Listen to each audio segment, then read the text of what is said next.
L'imposture de la satisfaction doit se dénoncer elle-même en se remplaçant, en suivant le changement des produits et celui des conditions générales de la production.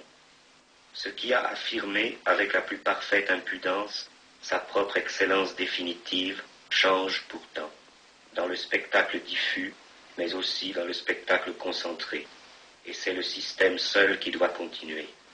Staline, comme la marchandise démodée, sont dénoncés par ceux-là même qui les ont imposés.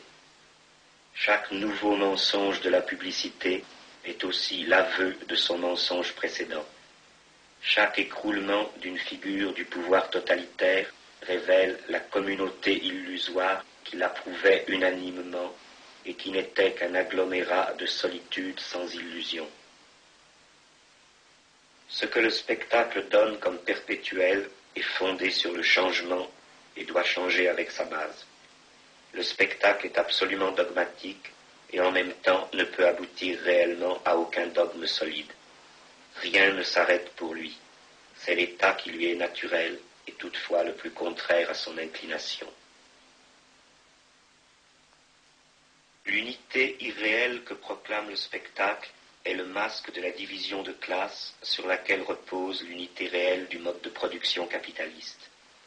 Ce qui oblige les producteurs à participer à l'édification du monde est aussi ce qui les en écarte. Ce qui met en relation les hommes affranchis de leurs limitations locales et nationales est aussi ce qui les éloigne. Ce qui oblige à l'approfondissement du rationnel est aussi ce qui nourrit l'irrationnel de l'exploitation hiérarchique et de la répression. Ce qui fait le pouvoir abstrait de la société fait sa non-liberté concrète.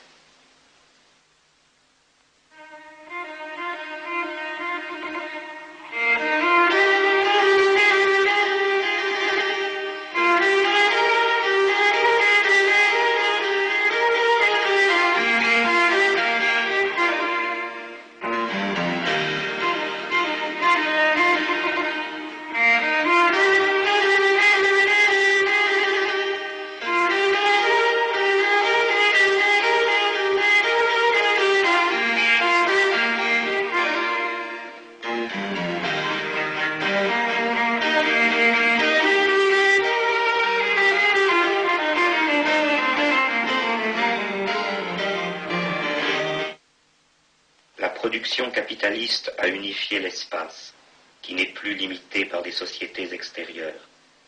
Cette unification est en même temps un processus extensif et intensif de banalisation.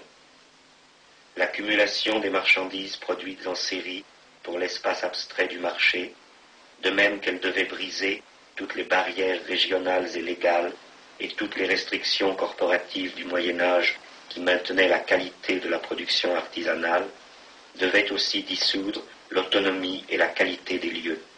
Cette puissance d'homogénéisation est la grosse artillerie qui a fait tomber toutes les murailles de Chine.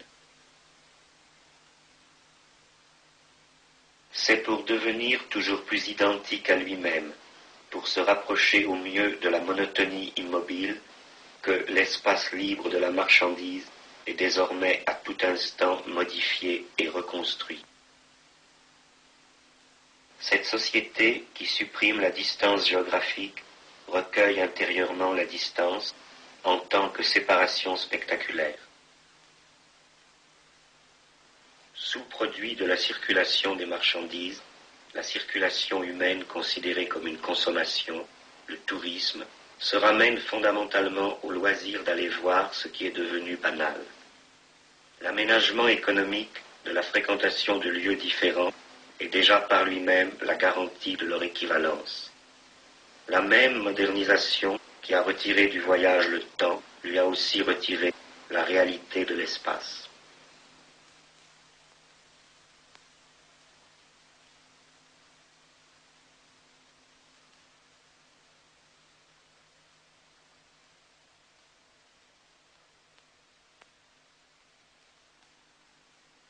La société qui modèle tout son entourage a édifié sa technique spéciale pour travailler la base concrète de cet ensemble de tâches, son territoire même.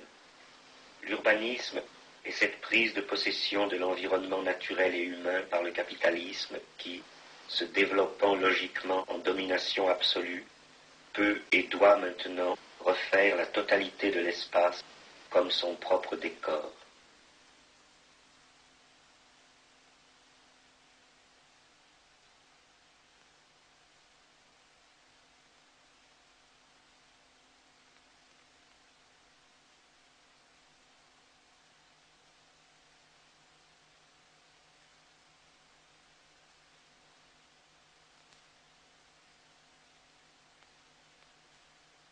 Si toutes les forces techniques de l'économie capitaliste doivent être comprises comme opérant des séparations, dans le cas de l'urbanisme, on a affaire à l'équipement de leur base générale, au traitement du sol qui convient à leur déploiement, à la technique même de la séparation.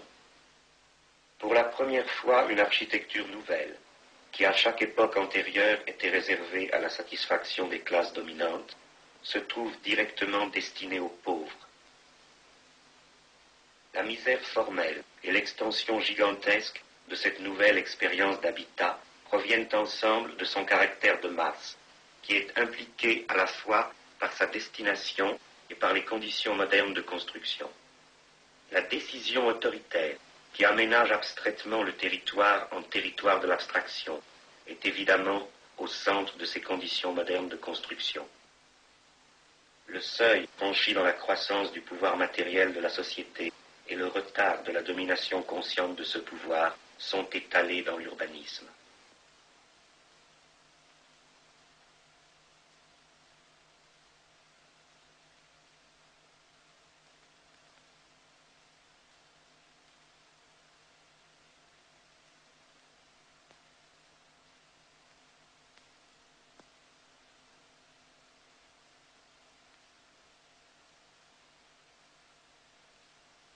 L'histoire qui menace ce monde crépusculaire est aussi la force qui peut soumettre l'espace au temps vécu.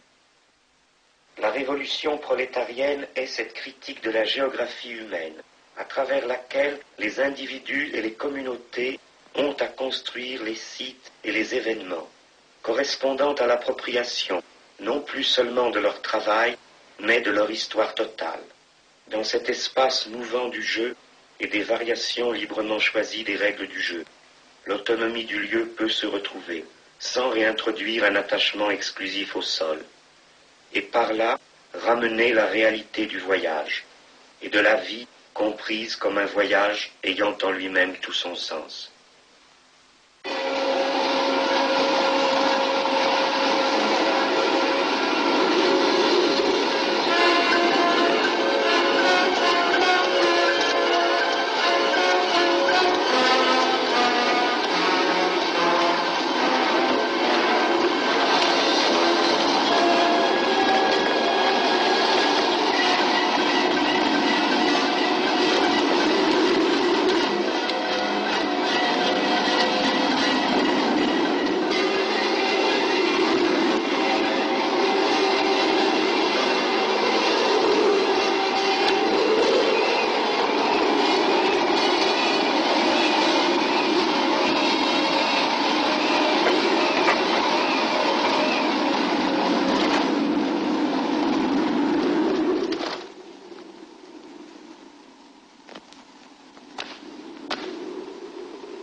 Que prenez-vous, monsieur?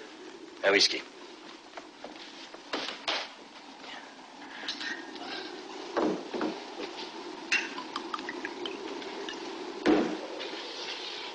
Java, Sumatra, Hindu, Chinese, Portuguese, Filipinos, Russians, Malayan. What a witch's suburb. If anyone saw us coming in here, I'd certainly hear plenty. The other places like kindergartens compared with this.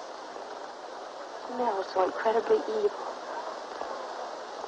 I didn't think such a place existed, except in my own imagination. There's a ghastly familiarity, like a half-remembered dream. Anything could happen here. Any moment.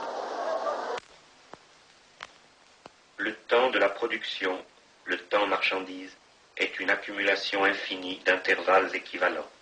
C'est l'abstraction du temps irréversible, dont tous les segments doivent prouver sur le chronomètre leur seule égalité quantitative. Ce temps est, dans toute sa réalité effective, ce qu'il est dans son caractère échangeable. Le temps général du non-développement humain existe aussi sous l'aspect complémentaire